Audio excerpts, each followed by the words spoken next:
এটাই রাম মন্দিরের প্রবেশের মূল দ্বার। এখানে দেখুন উপরে সুন্দর হাতির পিঠে বসে রয়েছে একজন প্রহরী, ওদিকেও বসে রয়েছে। মাঝখানে মালা নিয়ে দুই পরী দাঁড়িয়ে আছেন, তার নিচে রয়েছে হনুমানজির মুখ। আমরা ভিতরে প্রবেশ করি। এদিকে সিংহের বসানো দ্বার।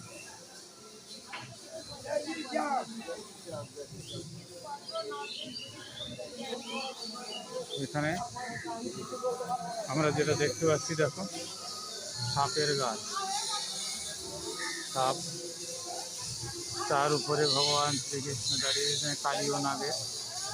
এইটা দেখে কালী ও নাগ দমনের দৃশ্যটা মনে পড়ে যায়। ওখানে শিব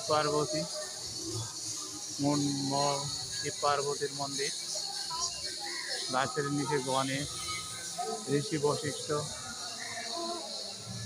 ঋষিগণ তপস্যা করছে।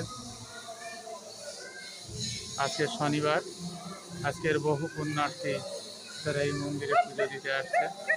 এটা হলো শ্রীরামের রথ, দেখতে পাচ্ছেন 6টা ঘোড়ার রথ। এই রথের মধ্যে ভগবান শ্রীরামচন্দ্র বসে আছে।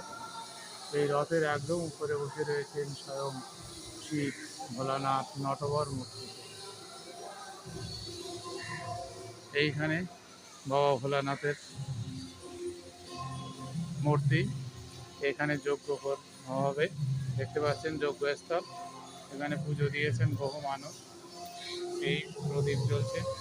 আজকে শনিবার, এই শনিবারেই পুষ্পাঞ্জলি অনেকেই দিচ্ছে। মন্দিরের মধ্যে গর্ভ মন্দিরে প্রবেশ করছি।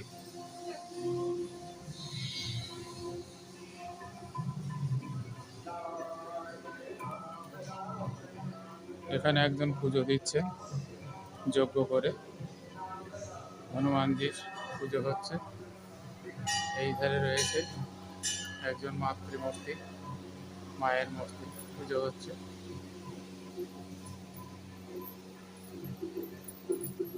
এটা কি প্রতি শনিবারে এইটাই হয়?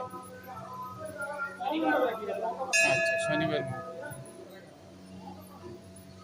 এইখানে মায়ের মূর্তি, মা কালী দেখতে পাচ্ছেন।